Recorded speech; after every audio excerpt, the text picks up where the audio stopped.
byolaba agayina number plate. Ekyokubiri erina fuuti ezikkirizibwa eryato kubeera ku mazzi litandikira ku fuuti 28 kudda waggulu. The recommended size. Muvubambi oyo yeekwasa nti yakwatibwa mu nvuba ntuufu ng'ate ali mu nvubambi kino kimuwoleka.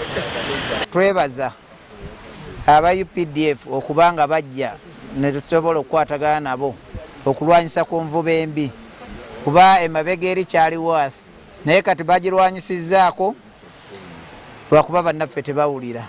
The unit is faced with the challenge of thick forests where lawbreakers hide, but government advises fishermen to acquire licenses before commencing with any activity on Lake Victoria.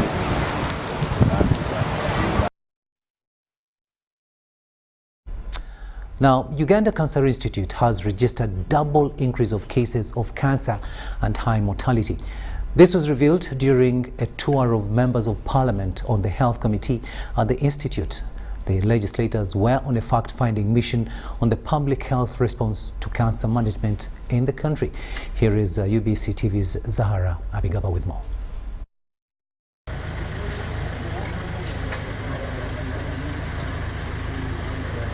Members of Parliament on the Health Committee toured the Radiotherapy Centre, Children Cancer Wards, Centre of Excellency, and Radiotherapy Bunker Centre. The state-of-art radiotherapy machines, laboratory services, and the daily management, clinical services at the Institute was promising. The committee members appealed for cancer services to be extended to the grassroots. Shouldn't it be more training for oncologists, more outreaches in the community for screening and early intervention?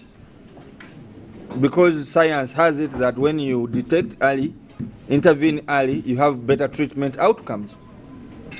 The Executive Director of Uganda Cancer Institute, Dr. Jackson Orem, appealed to the Health Committee for more financial support. We have about 13, maybe at most about $14 million.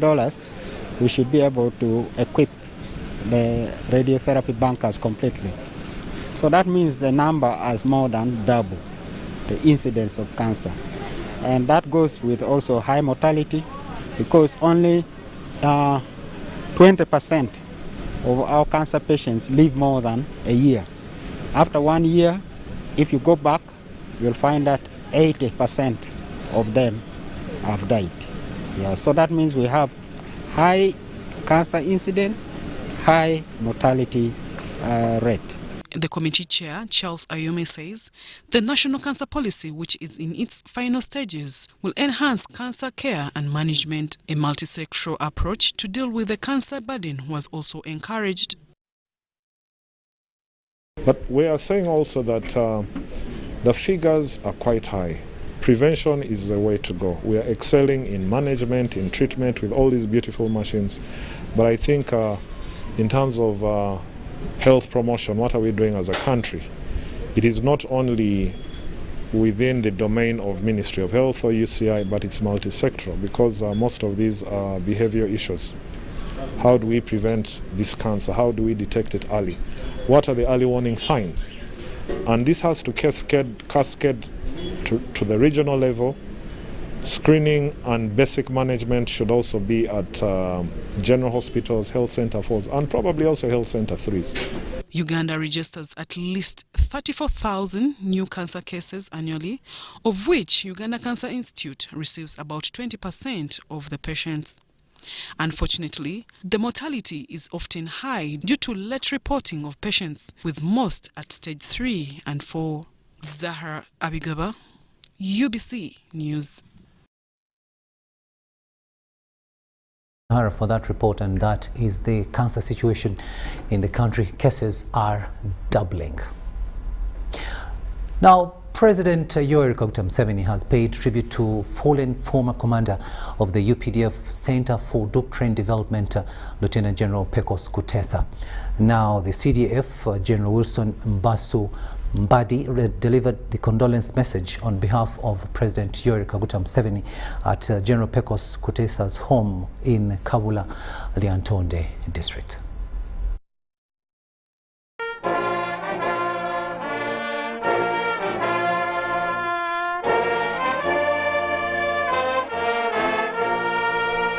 Addressing mourners at the fallen General Pecos Kutesa's burial in Kabura in Lyantonde district, Chief of Defense Forces General Wilson Mbasumbadi said the foreign comrade will be remembered for Kachiri detachment attack on the 6th of April 1981. We attacked Kakiri UNLA detachment on the 6th of April 1981 as the assault from the east of Kampala on Hoima Road was going on. Standing near one of the shops, I saw Pecos crawling in the typical military way to capture the heavy machine gun. The UNLA had fled and left alone. He said Lieutenant General Pecos Kutesa also took part in the battles of Masindi on 20th of February 1984 and Kabamba on the 1st of January 1985. Also took part in the Battle of Masindi on the 20th of February 1984 and Kabamba on the 1st January 1985, as well as other battles of encounter like the one of Mataba Swamp near Chanjinja. Minister for Defense and Veterans Affairs Vincent Bamulanga Chisempija and the State Minister for Internal Affairs General David Mohozi commended the foreign soldier for his useful contribution in the struggle. Whenever our ways met or crossed, I found a thing or two to learn from him. I must testify that I will always miss and remember this gallant son of our soil, the calm military general, and his bravery and unwavering commitment to the NRM ideology and cause. A huge legacy. The lesson we take from him, from his life, is to live valuable lives, to write our memoirs, not just in print, but also live a worthy life to write home about, so that we earn our names a place. Former Army Commander General Mugisha Muntu and General Eric Tumwine noted that the late Lieutenant General Pecos Kutesa played a big role in the NRA revolution. Katonda okulaba nti waliko abamu ababeera n'ebitiibwa ebyawagulu naye ne basigala nga bali wansi nga bantu balina obukakkamu kuba nga bali mu bantu aba bulijjo. Pecos has died a satisfied man for leading Uganda, which we sang and wished and worked and sacrificed for when we sang Kibonge chanini vijana wanahamia msituni, Kibonge chanini vijana wanahamia msituni, walienda huko msituni.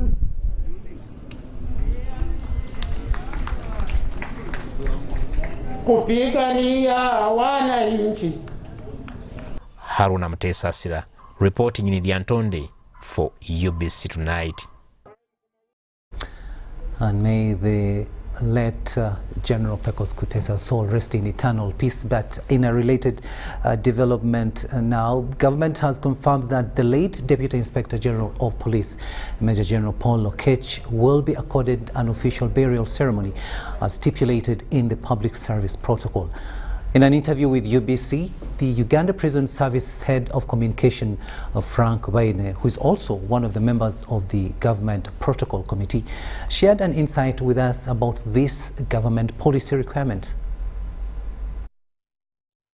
The Uganda Constitution, through the annex in the Public Service Protocol, recognizes only three burial of funeral categories, thus the state, official and special.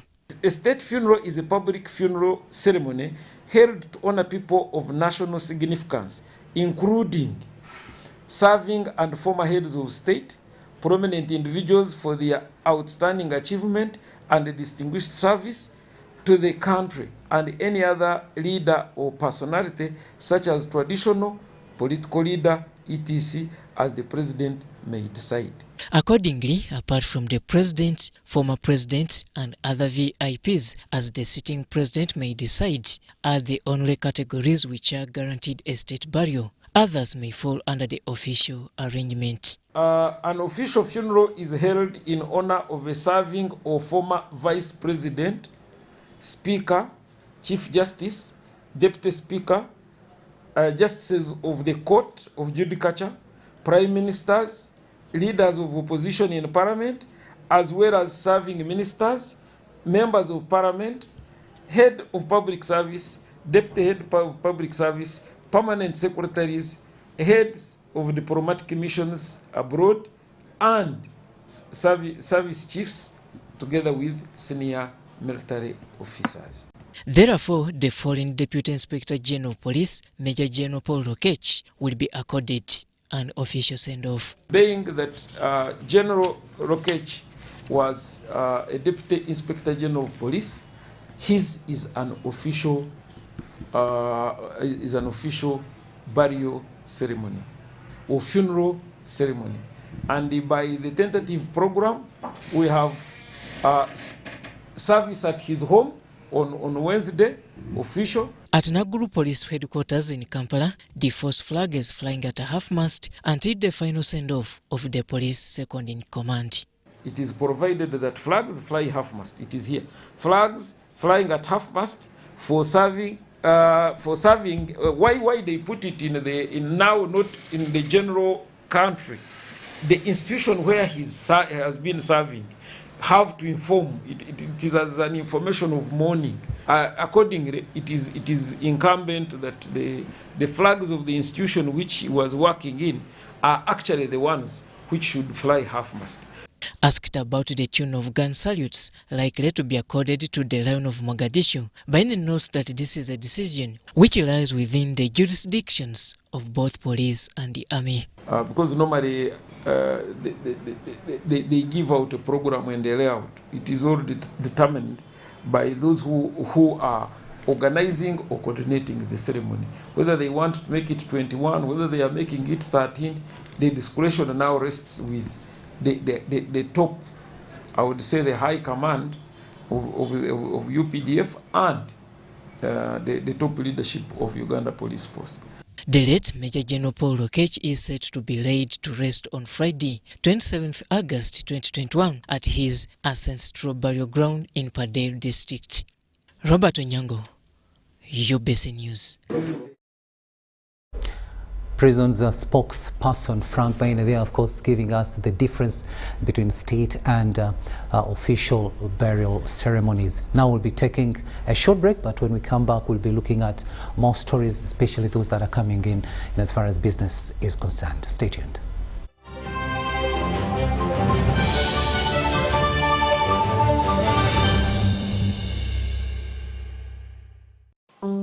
When John and Mary were 6 years old, they were introduced to savings by their parents and class teacher.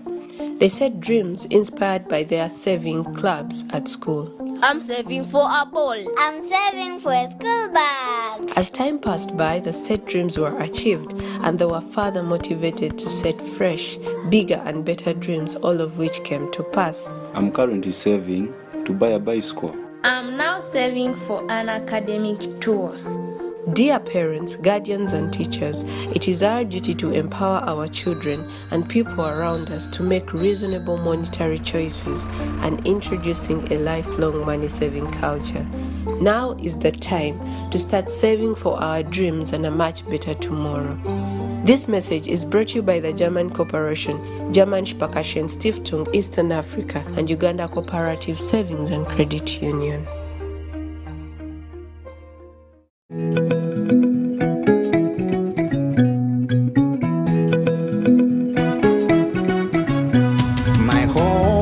I smile when I think of you, Uganda, my home. My home, I dance when I look at you, Uganda, my home. Oh, my Uganda. I know, with you I'll always stay forever. I know, because I feel that we belong together. My home.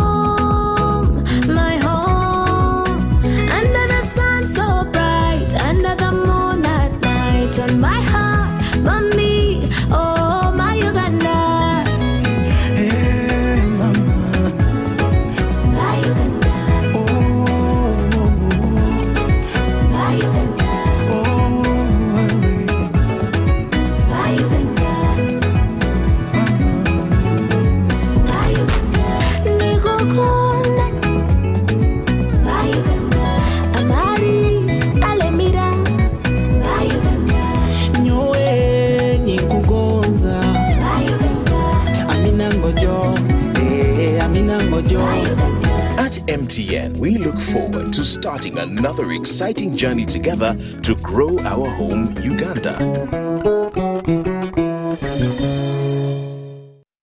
Echa COVID-19 kijja kugwa only if we stay at home, observe physical distancing, wear masks properly, sanitize or wash our hands with soap and water regularly, or get vaccinated now.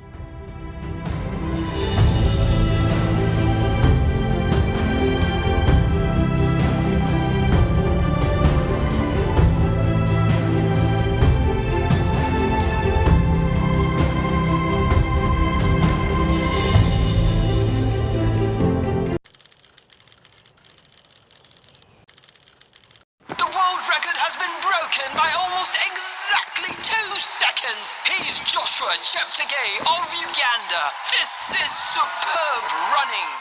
I've shared my story with the world, with you, but you've only seen the half of it. Because to truly know and appreciate my story, you will have to see it for yourself. My home, my Uganda. From the breathtaking waterfalls of the Nile to every beautiful sunrise and sunset, from the amazing blankets of green to the priceless treasures that lie within. Along the way, I have met some unusual friends, the world-famous silverbacks.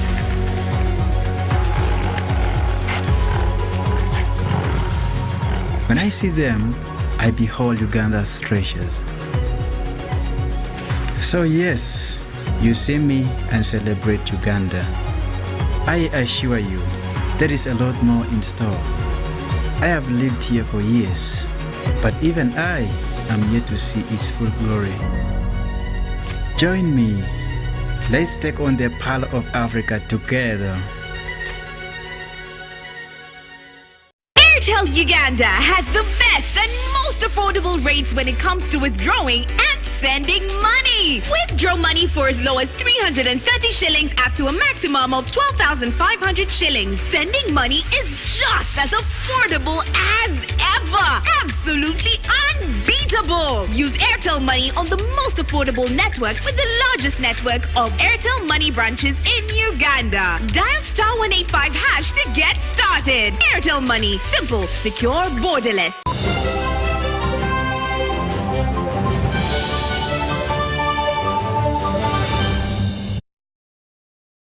23 minutes after 8, and you are still watching News Tonight here on UBC TV. Let's have a look now at what's happening in the world of business. Uganda Airlines has received an updated air operator certificate, which includes the use of the Airbus A330-800 aircraft. The airline received the inclusion certificate from the regulator, Uganda Civil Aviation Authority, after providing beyond reasonable doubt that they have systems in place to facilitate smooth operations of this particular aircraft. I thank you very much.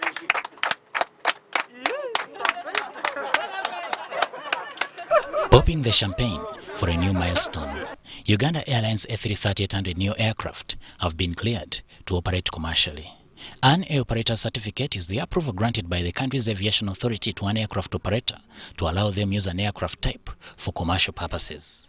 Civil aviation authorities are required by international standards to check that an operator has adequate organization, method of control and supervision of flight operations, training programs, as well as ground handling and maintenance arrangements before granting an air operator certificate. With Uganda Airlines, but this is a new aircraft on the market, and it being new, you need to be sure that the people handling it, for instance, are qualified for it. The pilots, the maintenance engineers, and we are also ready with equipment and the maintenance facilities. Present at the receiving ceremony in Entebbe was the State Minister for Transport, Fred Yamukama, who indicated the successful inclusion of the Airbus on Uganda Airlines Air Operator Certificate will pave way for long-haul operations.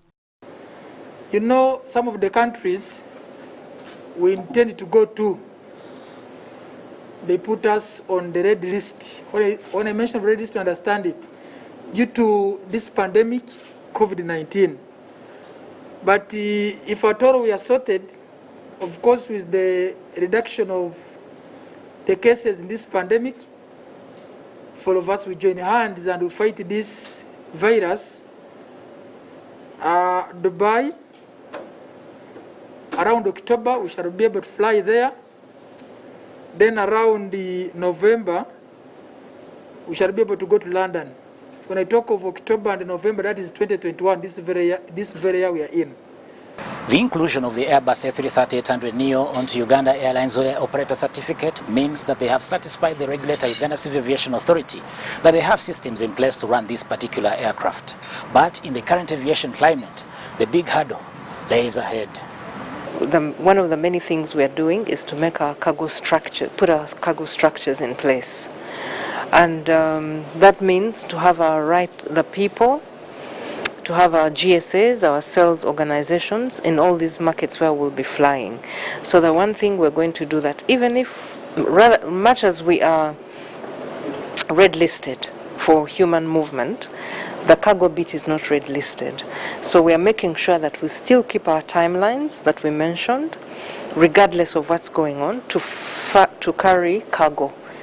Bamuturaki also revealed that they are putting in place systems to make Uganda Airlines competitive in the skies.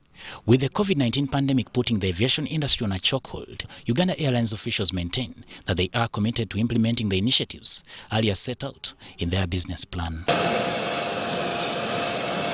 Samuel, UBC News. Very good news there in as far as operations of Uganda Airlines are concerned. And that story brings us to the end of this edition of News Tonight. We'll be coming back later on at 10 p.m. for our second edition. Elizabeth Nakakoni has been on sign language, and I'm Rukidi Edward Kijanangoma. See you at 10.